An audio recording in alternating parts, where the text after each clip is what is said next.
Welcome everyone to Friday Live at 5. Nice to be here with you painting. This week I wanted to treat the subject of paint-water ratios, the consistency of paint to water for creating different effects or getting different types of looks in a watercolor, because I haven't really, I have to mention that every session, but I wanted to kind of focus on that today. And I thought this lovely Pacific Northwest image would help us to use all the different consistencies that we might employ in a painting. So you probably heard me mention before, hi Michael, there are basically two consistencies of paint. Very runny paint, and I'm going to mix up some yellow ochre because we're going to be using that here. And that's just more water than paint. And when you tip it, it runs. So let's have some of that over here. Now, the other consistency of paint is slow moving or not moving. And we will be using that later, and I'll be mixing that later. But the big difference here, so I'm going to make another puddle of runny paint because I want some blue and I want some, I'm going to use cerulean.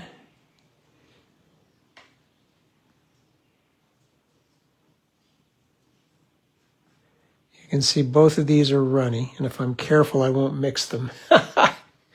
So,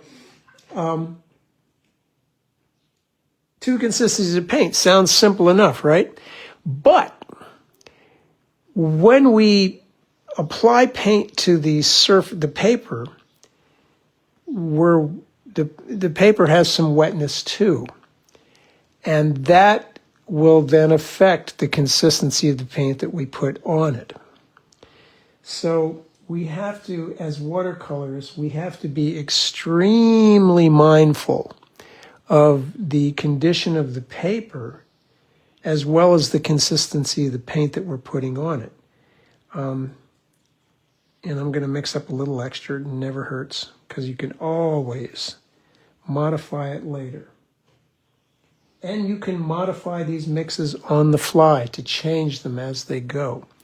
So in this case, what I'm going to do is I'm going to start with some of this blue, and then I'm going to switch to the yellow ochre, and then I'm going to feed into the yellow ochre a little bit of orange or possibly some the quinacridone rose. Hi, Michael. So I want to create that gradation, and then I want to just come down through here, and then I'm going to try to do this rather quickly so that I can mop out the light for the sun and perhaps this area down here where the shore has got that lovely soft edge. So we'll be using consistencies of paint and conditions of paper to get an effect, hopefully. So what I'm going to do is I'm going to start with this yellow ochre, or I'm going to start with this blue. I'm going to switch to this yellow ochre. Right about where I get to here, I'm going to start throwing in a little bit of orange, possibly some alizarin, and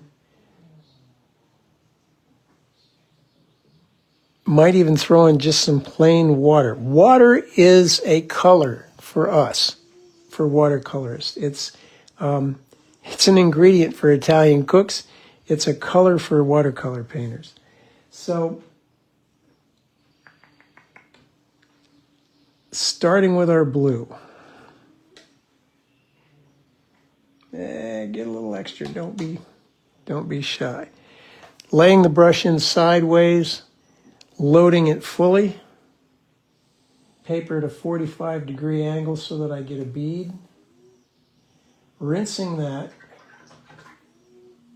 Now I'm going to start with the yellow ochre, coming right underneath it.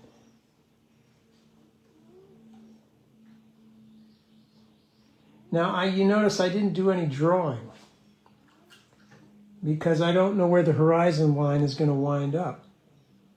So I'm feeding some orange into this yellow ochre.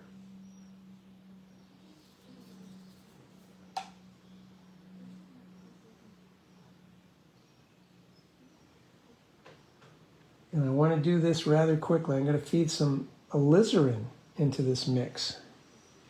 Staying with the runny paint so I can get a nice bead going. I'm going to try to save a bead here.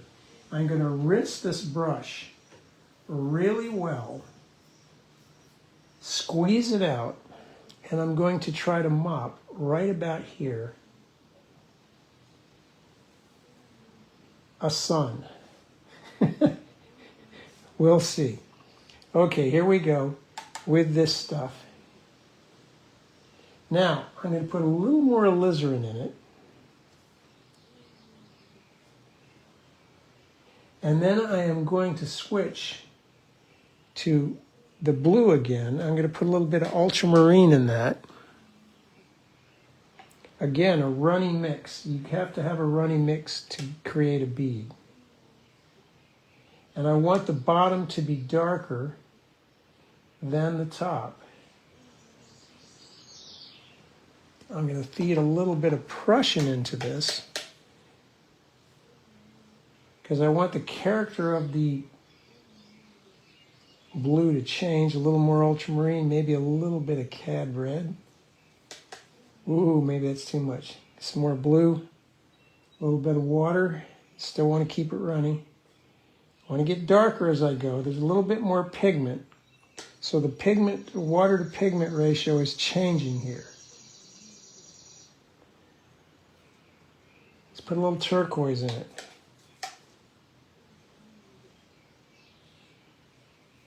And I want to get this done before it's too late. Let's put a little more ultramarine in it. Because what I want to do is rinse this brush. Assume that this is about where my land is going to go. And I am going to try to pull out this damp brush. Rinse it, squeeze it. This area here.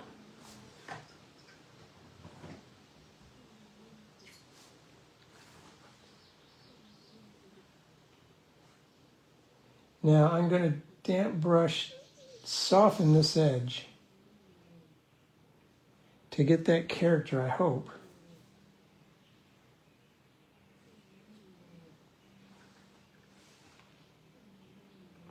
We shall see. We're going to...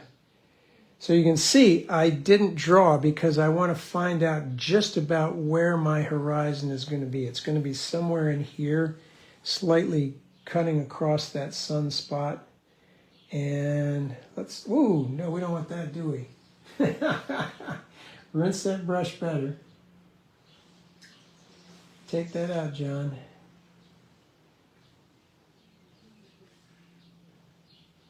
No battle plan survives first contact with the enemy. Adapt, improvise, prevail. I'm going to mop up any excess I have down here.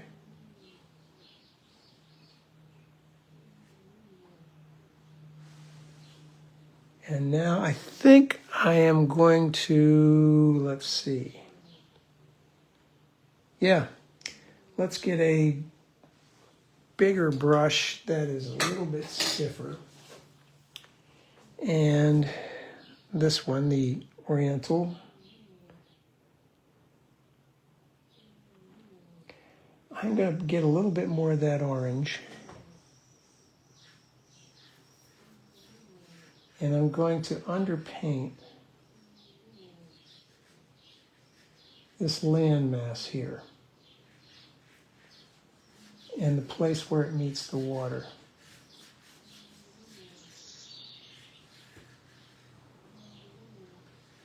Now, of course, it's not that color, but what I'm doing is I'm looking through the colors here to see the lighter colors, then the medium colors, then the darker colors. So I'm going to rinse that brush, blot it a bit, and soften this edge just a hair, particularly here where the sun is.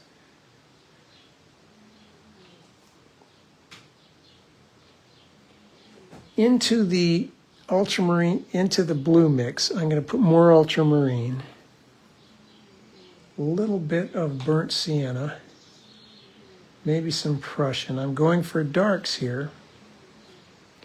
Now this is slow moving paint. You see when I tilt that it doesn't move very fast. Into this area which is damp, I'm going to try and begin some of this landmass.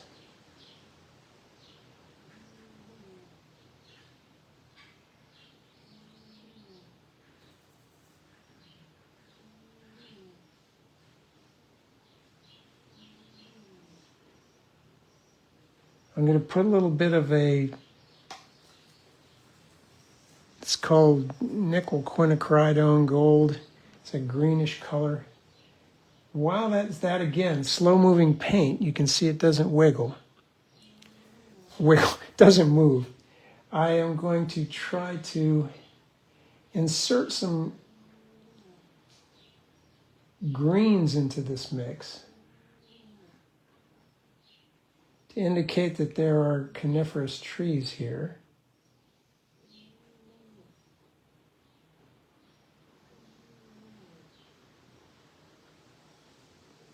That ends about there, doesn't it? So we will see. Now, because that was damp, you can see how that thicker paint blends in. Stair step up to the area there. Maybe I'll put some more, any of my blues and a bit of cad red. So as I apply new paint to this surface, it has to be more pigment than water because there's water here. So because there's water there, this blends in but pretty much stays put. The edge softens, but the place that you put it tends to stay where you put it. Now I need to blot that brush, dry it off, and I need to pull some of these shapes up.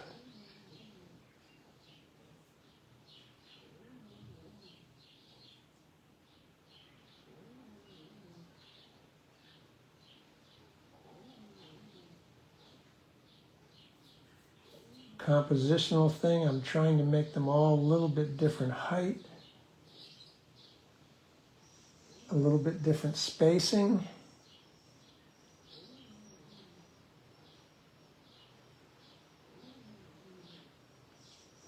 A more bluish. So anything I put into this area here has to be higher pigment ratio than what I was using earlier.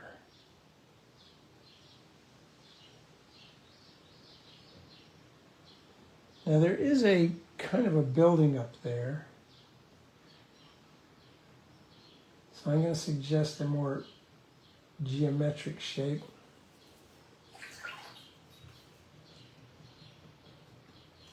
I'm going to take some cobalt turquoise right out of the pocket. so it's pretty much slow moving.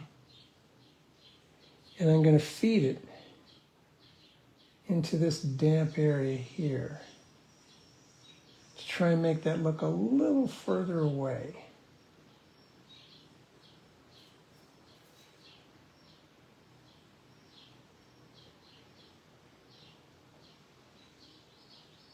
Maybe I'll touch some of that in here too.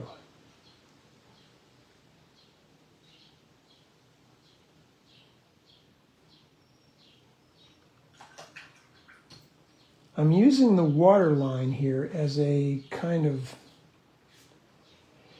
stopping point that I can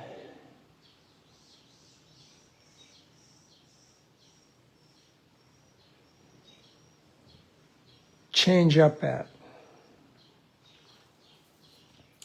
I'm going to rinse that brush, blot it, or squeeze it out. Maybe get a little bit of yellow ochre. Touch in here.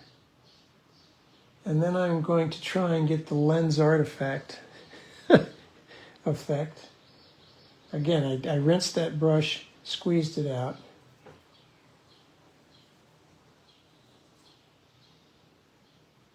Try to get some of that sparkle there. Now this in here, while this is setting up, in other words, drying, I am going to mix up a very strong mix of ultramarine blue, in other words, slow moving, perhaps some neutral tint and some burnt. No, I don't want that. Let's rinse that out. I'm looking at this and I'm saying, there's a lot of blue in that. So let's get some ultramarine, maybe a little cobalt. A lot of blue, in other words. Slow moving. Bit of red, maybe not that much. Put some blue in it. Any blue will do.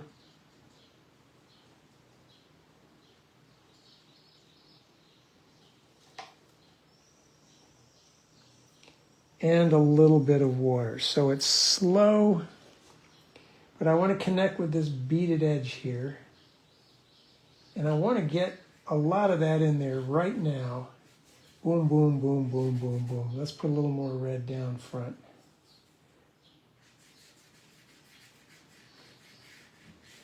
Because the right side of this, I want to soften. Rinsing the brush, getting almost all the water off, and then coming right to the edge here. Water is a color, and it's a consistency, so I'm softening that. I could even, if you want to get fancy. Hi, Jan.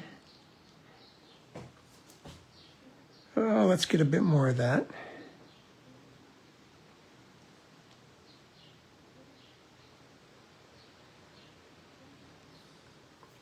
If I splatter into this, it's going to create some lighter spots within that area. Now, why is that? Okay, runny paint into thicker paint is going to push the existing paint out of the way if the surface is wet. If the surface is dry, it's not really going to do anything. Now we might take some of that and make this runnier.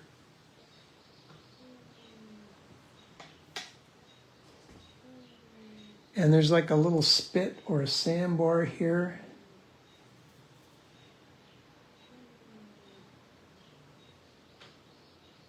Water.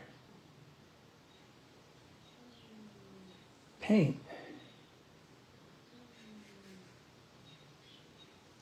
Water.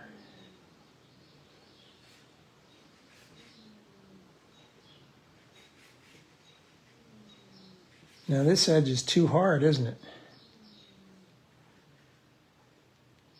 So So what I need to do is rinse, get most of the water off, pull next to it.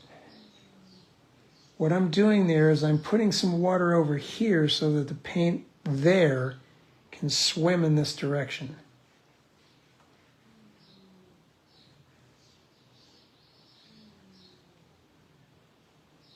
That's going to get darker later. Maybe I'll pick some of that up and put some little dots here and there for bits and pieces of who knows what. This surface, there's still water on it. If we could look at it from the side, we'd see it's very, it glistens.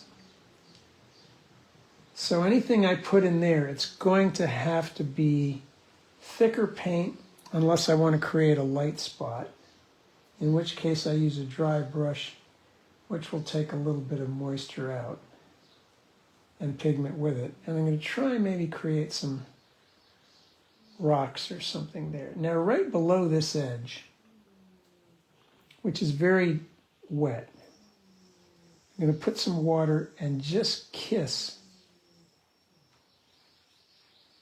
the bead of paint above it. And I'm going to try to parlay that into a reflection. So again, just as I was trying to do here, and I hope I get away with it, I'm trying to provide a wet area that the paint next to it can swim into. So I'm just using water here. And I need to have a bit of a reflection up here too.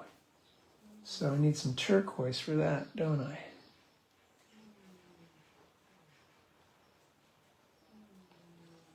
Let's put a little more of this color into it.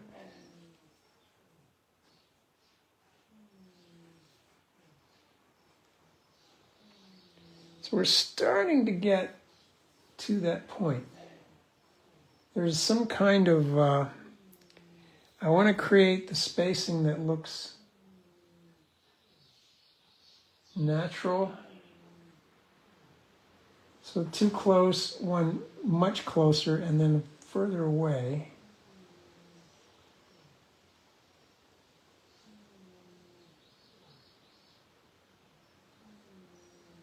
With a, I don't know what, pole or something.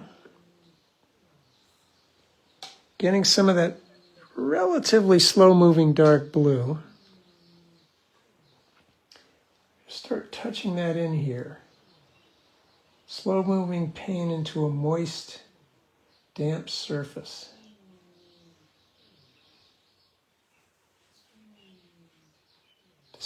It diffuses, it disperses. Some little rocks or who knows what.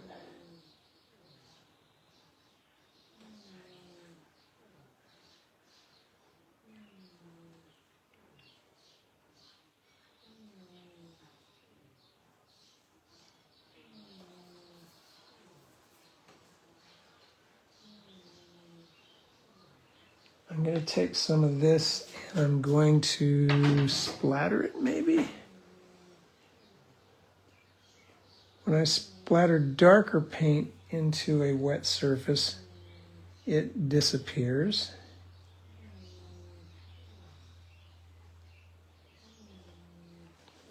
That little spit of sand or whatever it is, I need to darken that.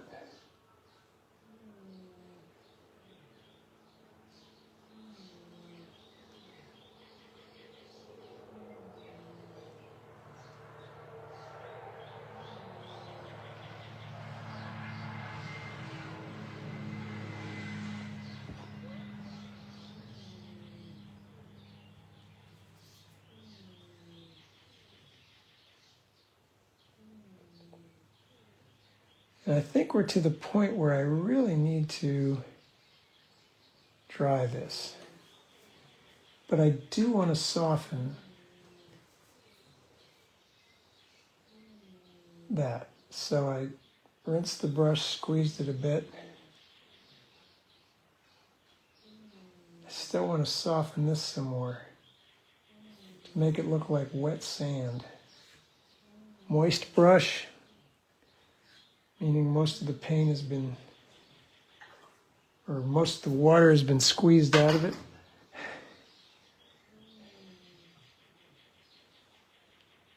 Bonsoir, Patrick.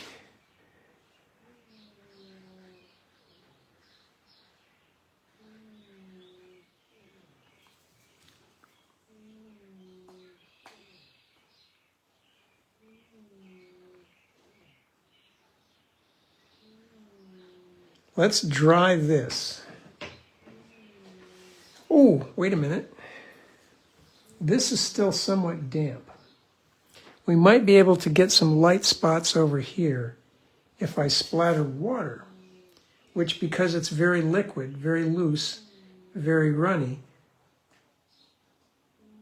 might displace the existing paint and create a light spot. We'll see. Perhaps not. We can do it with white too later on. I'm going to dry this. So I'll mute this.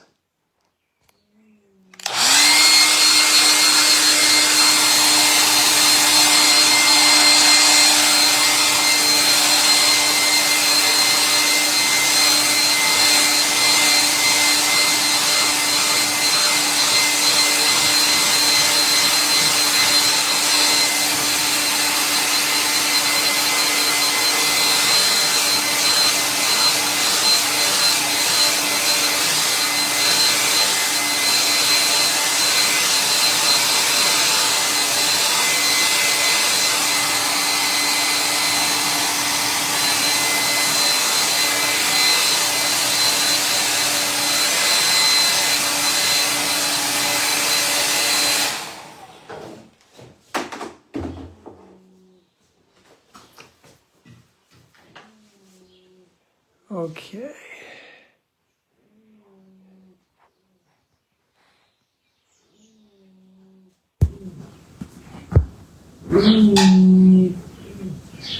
I think I'm back. I don't think I'm muted now. So we'll see. Now, I do need to make a few things a little darker in here. For example, I'm going to get some of that turquoise and a little bit of this blue to make that tree a little bit more substantial. Then I need to take some of that turquoise and just some water, again, very pale, and make that headland way far away. I'm going to take it all the way off the page. Now, there's something going on here, so I have to create a reflection. So I'm going to wet this area, dry the brush, get the darker paint,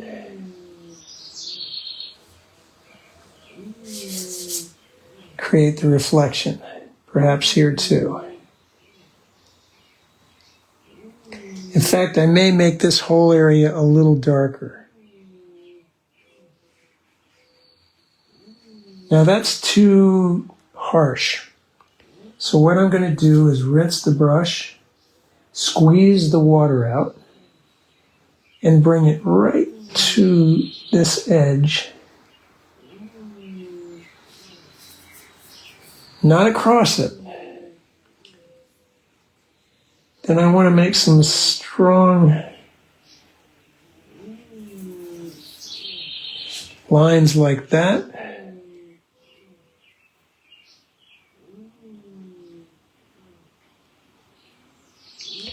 I do think I want to create,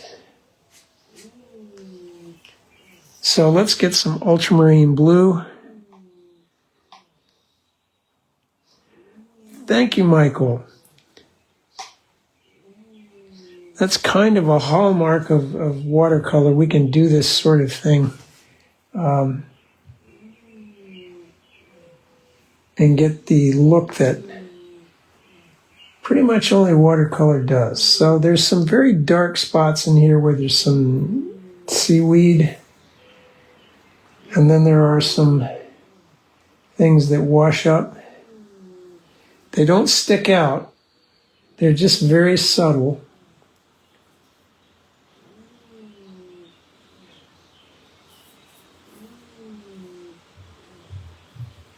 Things that have washed up onto shore.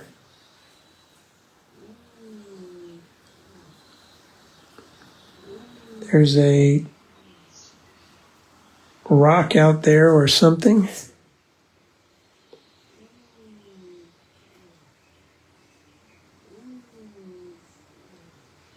This is actually some sort of landing or boat launch. Do that. Put a little more burnt sienna in that to make it a more earthy, the blue and the brown.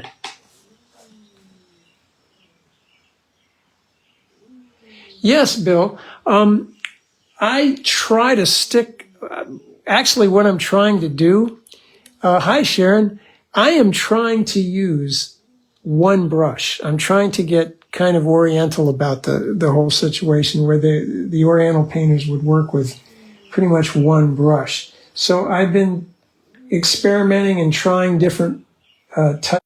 So that's Carol calling me because I have a workshop coming up that I'll explain. But anyway, Bill, the mop and the quill will do a lot. And if you're monitoring the amount of paint and water in the brush, you can actually do very fine marks. Let's go back to the mop. I'm rinsing it. I'm squeezing the water out onto the floor. And let's get some of that darker, slower moving paint. And that mop will form quite a point. So I can do actually relatively specific things with it. Let's get the thicker moving paint. If you're mindful of, hi Carol, if you're mindful of, I had to mute your call there. I will call you back when I'm done.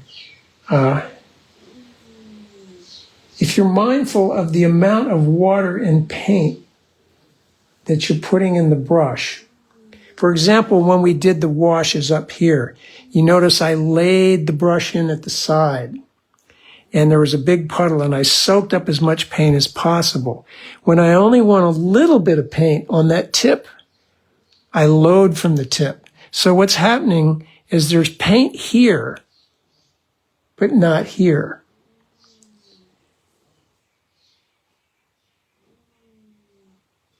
So thank you for bringing that up because there's more to water to paint ratio than just the mix of the paint. It's what you put in the brush too.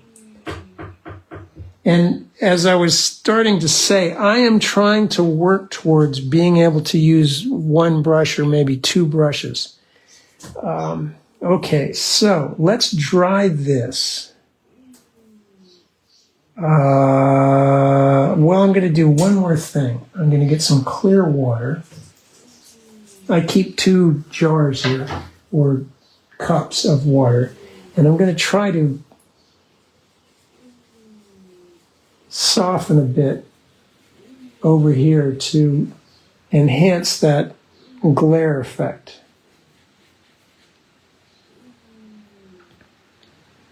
And, well, I think I also need a little bit more juice on this tree here.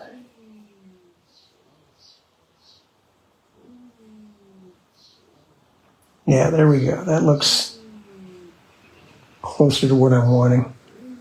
So, rinsing. So I'm going to dry this. And then I'm going to add some final marks.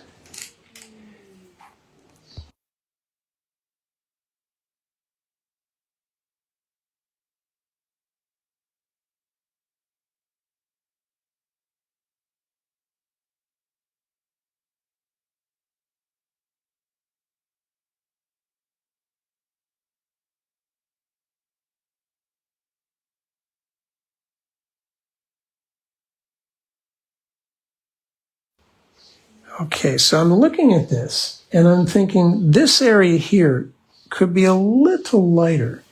Just taking water and softening that.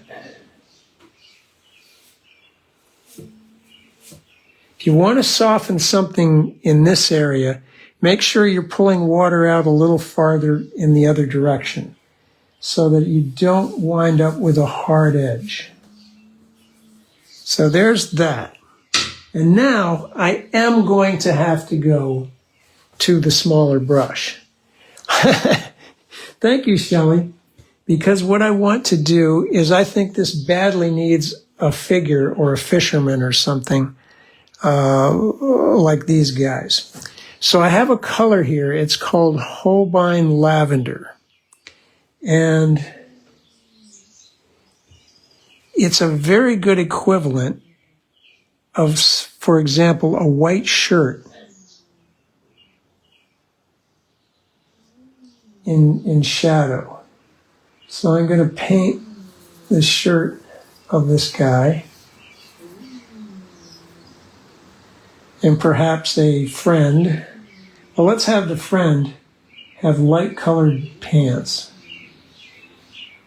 and this guy a light colored shirt. And I'm going to rinse that, blot it out, and then I'm going to get some very dark, slow-moving color. These people are in shadow, and then I'm going to create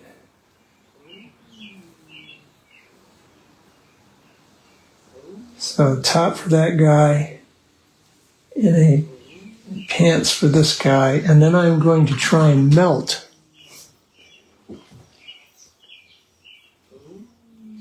some water. I'm trying to melt them into their surroundings. Now they don't have heads, right? Okay, I'm going to put a dark head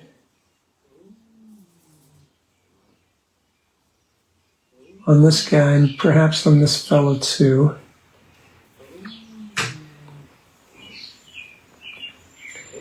More of that, and I'm using thick paint right out of the pocket here. I'm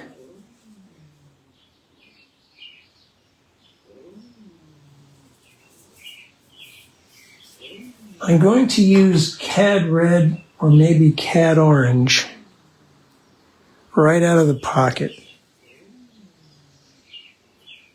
for their face.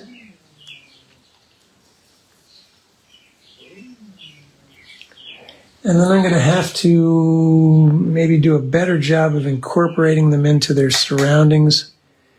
Let's have some other junk sitting around on the shore here.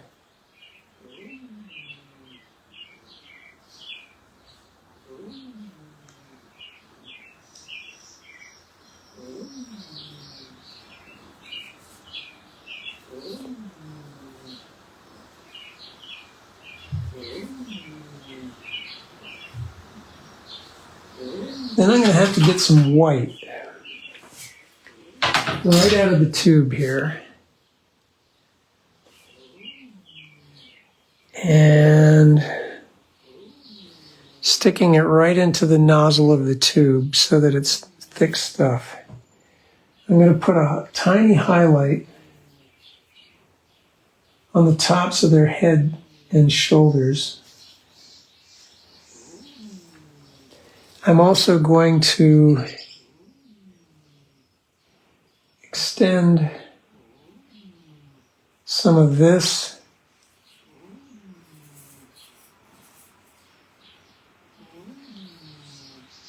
to make it look watery. I could also see if this works. Yeah, that's a good point, Bill. It does, it re-wets rather nicely in you know, what I have there. If what I do is I spritz it before I start painting with this. And, but if you do need it, rather dense, then it's worth getting it right out of the tube. So I just splattered some white to get some of the sparkle in the water. If you pull your brush fast, you can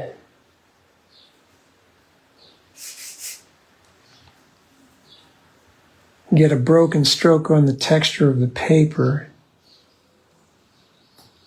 or you can splatter it and smear it. Just want a little bit of that. I think I would also like to have something going on in the far distance.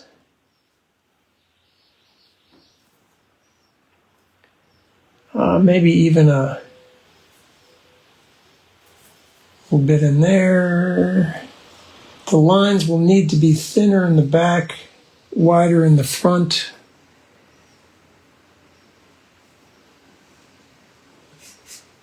So what I'm going to do is I'm also going to use this to suggest a pole. Maybe I shouldn't do that. But let's peel it and see what we're getting. Well, I can see here I need a little more warm color. Warm meaning something in the red, orange, yellow, brown area. Let's get some burnt sienna.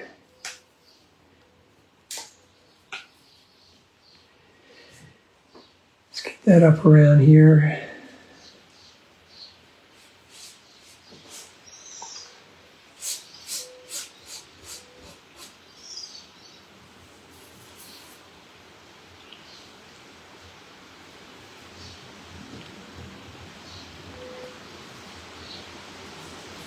Maybe some more of that stuff that washes up on the shore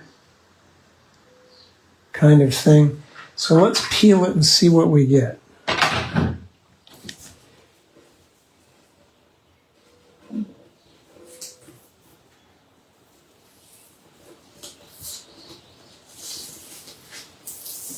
Sometimes that will tell us something. The idea is that when we need soft fusions or transitions of lighter colors, then we want to use a lot of water and a little less paint. But we also want to be mindful of what's the condition of the surface that we're putting it onto. Of course, when we first start the beaded wash, we're going onto a dry surface. So you just walk the bead down. When we're doing these darker colors, we're increasing the water to pigment ratio because there might also already be some water there on the surface of the paper. So I think I can tighten up the figure a little bit with that Holbein lavender, make him a little more believable. Put a shirt front on this guy. I'm going to rinse, squeeze, and blot some. Well, there it goes.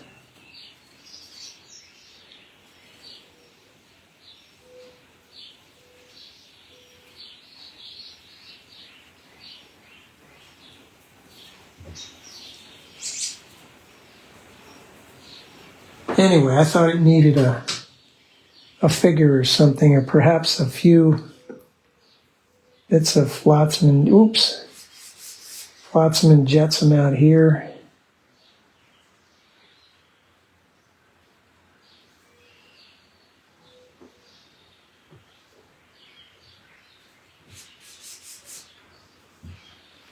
Needs a duck.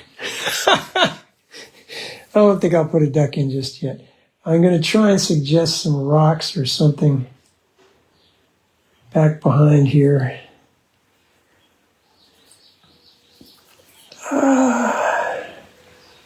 And that's that. So, I'm at the stage where I'm going to look at it. Thanks, Bill. Yeah, at this scale, I don't want to keep the figures too detailed because they're going to be very suggestive.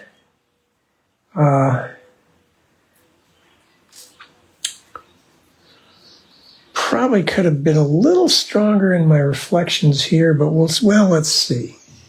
Get the bigger brush.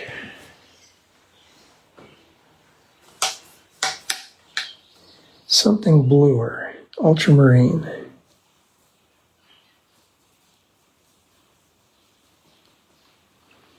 Again, I want to be careful. The difference between what your eye will see and what the camera will see will not always be the same. This could be a little stronger, this spit of sand.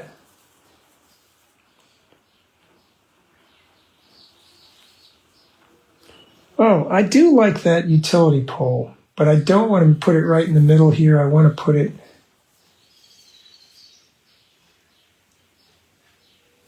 there.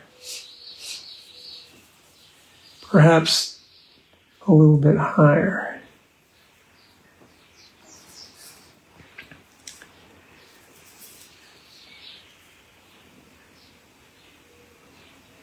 Okay. So that's the painting section of the proceedings.